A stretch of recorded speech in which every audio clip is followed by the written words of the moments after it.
عالم اسلام کی عظیم شخصیت، ممتاز علماء اکرام میں سے ایک جانی پہچانی نامی گرامی شخصیت، پاکستان کا ایک بہت بڑا نام مفتی اعظم شیخ الاسلام حضرت مفتی تقی عثمانی صاحب، ان پر قاتلانہ حملے کی خبریں گردش کر رہی ہیں، جن کی حقیقت یہ ہے کہ صبح سویرے فجر کی نماز کے بعد ایک شخص آیا جس کے پاس ایک چاقو بھی تھا، اور جو حضرت سے اکیلے میں ملاقات کرنا چاہتا تھا، اور وہ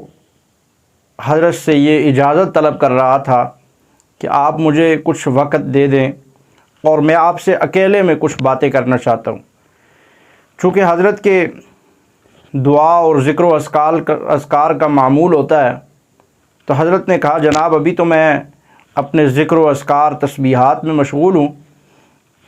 آپ سے ابھی میں ملاقات نہیں کر سکتا، اور دوسرا یہ کہ آپ کو میں جانتا نہیں ہوں، اس لیے اکیلے میں کیسے ملاقات ہو سکتی ہے۔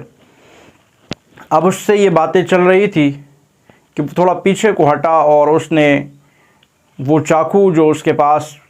کھلا ہوا پہلے سے ہاتھ میں موجود تھا، بازو کے ساتھ اس نے چھپایا ہوا تھا، اس کو اس نے بند کیا اور شاپر کے اندر ڈالا۔ تو اسی دوران اب یہ معاملہ ہو ہی رہا تھا تو گارڈز نے دیکھ لیا اور اس کو پکڑ لیا، اور سننے میں یہ آ رہا ہے کہ ابھی ادارے اور جو حضرت کے گارڈز ہیں وہ مل جل کر اس کی تفتیش کر رہے ہیں کہ وہ کون تھا، کس مقصد کے تحت اور کیوں آیا تھا۔ لیکن نہایت ہی المیہ ہے کہ کیسی عظیم شخصیت جس کا نہ صرف علمی دبدبہ اور علمی مقام وہ پاکستان اور عجم میں مانا جاتا ہے، بلکہ عرب بھی ان کے علمی مقام اور علمی مرتبے اور علمی وجاہت اور شان و شوکت کی معترف ہے۔ وہ بھی اس بات کا اقرار کرتے ہیں کہ ان جیسی عظیم شخصیت، علمی شخصیت بہت کم پائی جاتی ہیں۔ ایسی شخصیت ہمارے ملک میں موجود ہے، لیکن سیکیورٹی کا اتنا ناقص انتظام ہے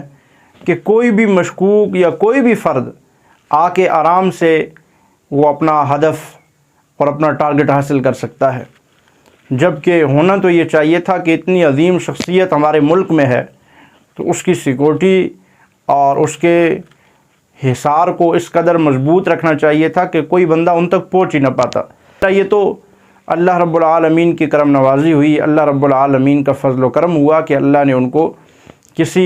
ایسی صورتحال سے محفوظ رکھا، کسی تکلیف دہ مصیبت سے، آزمائش سے ان کو محفوظ رکھا، وگرنہ ایک بندہ جب آپ تک پہنچ جاتا ہے اور وہ آپ پر حملہ کرنے کی نیت سے آتا ہے تو بلا شک و شبہ وہ اپنا جو کام ہے وہ اگر کر گزرتا ہے تو یہ بہت بڑا سانحہ وہ پوری امت کے لیے رونما ہو جاتا۔ لیکن اب بھی الحمدللہ حضرت تو محفوظ رہے، اللہ تعالیٰ ان کا سایہ امت مسلمہ پر تا دیر قائم اور سلامت رکھے۔ لیکن ہمارا پھر بھی یہ مطالبہ ہے حکومت سے اور اداروں سے، انتظامیہ سے، کہ وہ حضرت کی سیکورٹی کو مضبوط کریں۔ اب حضرت ایک ایسی شخصیت ہیں کہ جو بے ضرر انسان ہیں، اپنا تعلیم و تعلم اور درس و تدریس اور تبلیغ کے شعبے سے تعلق رکھتے ہیں، اور اپنی ساری زندگی علم سیکھنے اور سکھانے میں لگائی ہے۔ ایسی شخصیت پر ہمارے ملک میں حملے کرنا یہ نہایت افسوسناک المیہ ہے۔ یہ پہلی بار نہیں ہے، اس سے قبل حضرت پہ قاتلانہ حملہ ہو چکا ہے اور حضرت پہ گولیاں چلائی گئی، جس میں اللہ رب العالمین نے ان کو محفوظ رکھا۔ تو میں سمجھتا ہوں کسی سے اگر کسی کو کوئی اختلاف ہے تو وہ علم کی دنیا میں جا کر، دلائل کی دنیا میں جا کر دلیل سے بات کرے۔ یہ تو کوئی طریقہ نہیں ہے کہ آپ اگر کسی کو علمی طور پہ جواب نہیں دے سکتے، کوئی آپ کی علمی اوقات اتنی نہیں ہے کہ آپ اس کو علمی جواب دیں، شخص کو فی الفور بے نقاب کیا جائے اور اس کے پیچھے پس پردہ جو حرکات ہیں، محرکات ہیں، اور اس کے پیچھے جو لوگ ہیں ان کو بے نقاب کیا جائے کہ یہ ایک دفعہ نہیں، یہ کئی دفعہ اس طرح ہو چکا ہے، اور اس طرح کے کون سے لوگ ہیں جو علماء کو آئے دن ٹارگٹ کر کے اور علماء کی جانوں سے کھیلتے ہیں اور ہمیں علمی اثاثے سے محروم کرتے ہیں۔ یہ علماء جو بے ضرر لوگ ہیں، جنہوں نے علمی دنیا میں بات کی ہے، دلائل کی دنیا میں بات کی ہے۔ اس سے قبل ڈاکٹر عادل خان صاحب ایک علمی شخصیت تھے، انہوں نے اپنی ساری زندگی درس و تدریس میں گزاری، لیکن